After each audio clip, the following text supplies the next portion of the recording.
As minhas primeiras experiências musicais foram através dos discos, dos álbuns. Meu pai sempre foi um colecionador de música erudita. Já contei um pouco sobre a minha origem musical. Meu pai é músico do exército e toca clarinete, toca saxofone, toca bateria. Sempre foi um músico muito interessado pelo estudo.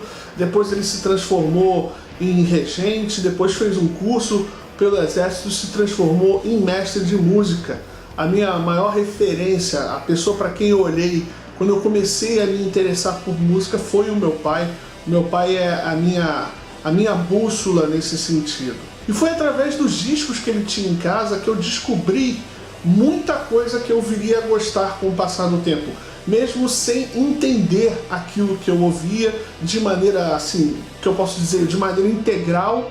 Eu curtia muito pegar alguns álbuns e ouvir de noite, no silêncio, ou à tarde, quando todo mundo saía. Eu tinha a oportunidade de ficar ali olhando o encarte e etc.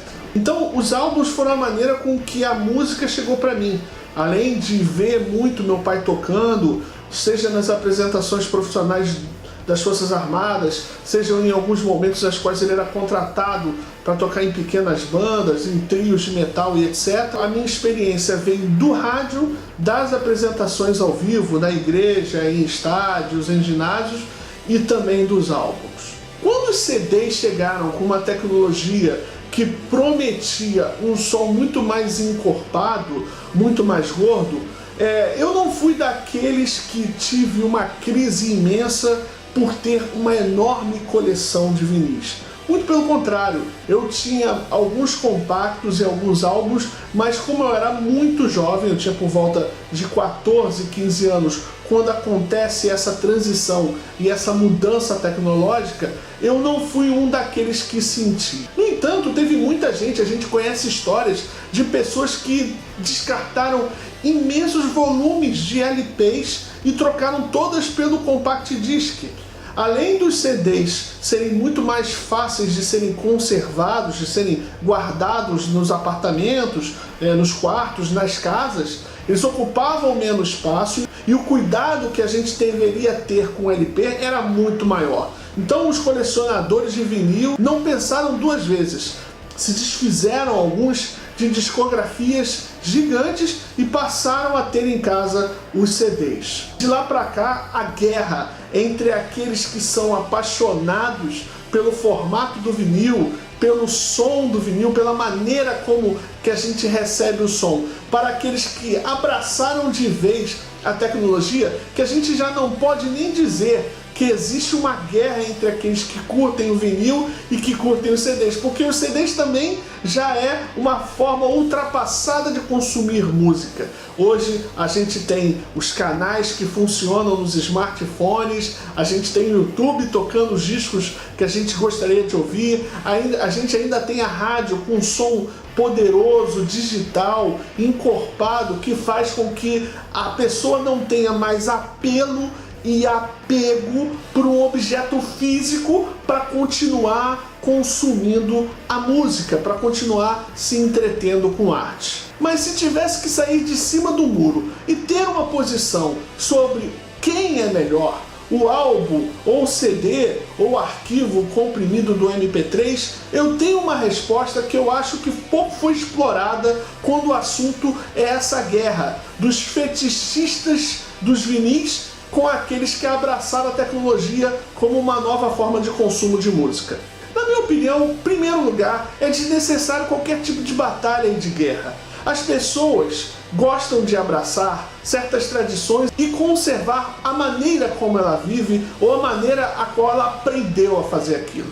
Então tem muita gente, por exemplo, que ainda no sábado, no domingo, gosta de andar até a sua banca de jornal, conversar com as pessoas com quem ele conversa há 30 anos quando ele vai até a banca de jornal, o porteiro do prédio que ele cruza, o rapaz do posto de gasolina, a moça que atravessa e que leva o cachorro para fazer as necessidades na rua, e ele chega lá e compra o jornal e leva para casa, e enquanto a esposa dele está fazendo o almoço, ele está lá, folheando o jornal que nada mais nada menos traz as notícias de ontem para ele ler. Ele faz aquilo que ele se sente bem. Ele continua, ele mantém a rotina de aos sábados ou domingos ir comprar o seu jornal. É óbvio, eu sei, ele está lendo notícias que já não estão mais atualizadas. A questão não é o quanto aquilo ali de fato é funcional,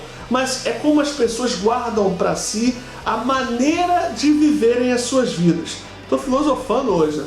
Muito mais do que discutir se o grave de um bolachão lá do Pretinho é muito melhor do que de um CD, o que a gente pode discutir é se a gente não está envelhecendo e carregando conosco atitudes que a gente fazia quando era mais novo.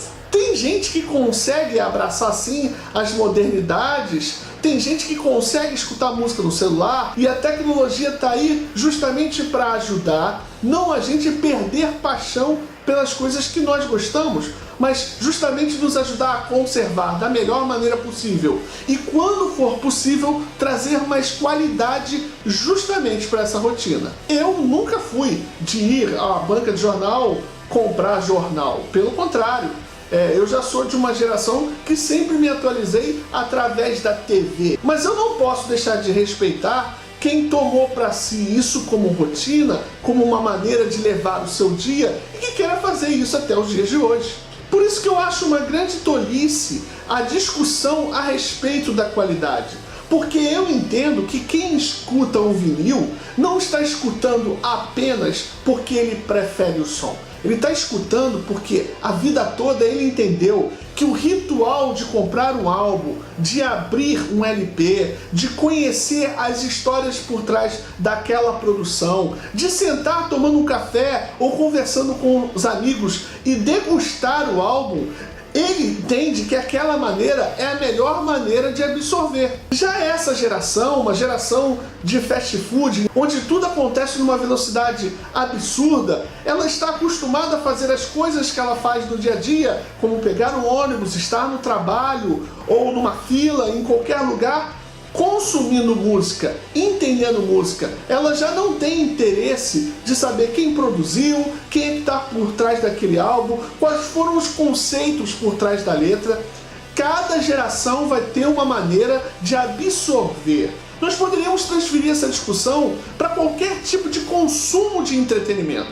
Eu estou falando aqui sobre uma velha guerra, sobre uma batalha entre aqueles que têm o fetiche de apreciar um belíssimo álbum com toda a sua arte, mas a gente poderia levar isso para o cinema também. Quantas e quantas vezes hoje nós temos a oportunidade de baixarmos um filme e assistirmos no próprio celular, termos o conforto de estarmos na cama com fones de ouvido estéreo, vendo um filme, assistindo uma série. Já existem pessoas que gostam de conservar a rotina de poder ir ao cinema e poder absorver todo aquele universo e aquela gama de informações e cores ali sentado dentro de uma sala com tecnologia 3D e som Dolby, etc. Portanto, tudo vai de acordo com o que a gente gosta. Não existe a questão isso é melhor, isso é pior, você é assim, você é assado. Essa questão de como a gente usa o nosso dia nas coisas que nós amamos são extremamente pessoais. Por isso, eu não gosto de fomentar essa guerra. A gente tem que respeitar as pessoas. Afinal de contas, não é sempre que a gente tem tempo de fazer as coisas que nós amamos. Por isso, a gente tem que respeitar quem sim pode ter tempo de pegar um disco do Iron Maiden, ou um disco dos Beatles, ou um disco do Kiss, ou um disco de qualquer banda que ele venha gostar, sente ali no quarto dele, na sala dele e possa passar o tempo dele absorvendo aquele som, entendendo aquele ambiente, intensificando a experiência dele com música. Por outro lado, esse cara também já não pode criticar a maneira como essa geração absorve música a todo momento, em todo lugar. Eu acho uma tolice ficar discutindo quem é que tem ou quem pode entregar mais, se é o LP, se é o bolachão ou se é o CD. Isso quem vai decidir é quem consome, é quem está feliz com a forma que escolheu de continuar amando música. E é só isso que a gente não pode fazer, parar de amar música. Muito obrigado porque você chegou até aqui. Eu agradeço que você tenha visto todo o vídeo. Se você gostou muito, eu peço que você dê o seu curtir. É muito importante que o vlog do Diário do Perrot chegue para mais pessoas. Se você gostou mesmo, que você venha compartilhar esse vídeo. E se você gostou muito, que você assine o canal. Eu não posso terminar esse vídeo sem antes agradecer o meu amigo Wagner Kinelli por ter me presenteado com essa obra-prima do Faith No More, o meu álbum preferido da banda. Muito obrigado. Então eu quero terminar esse vídeo mandando um beijo pro meu pai, pra minha mãe, pra você e também pra você, Wagner. A gente se vê no próximo vídeo.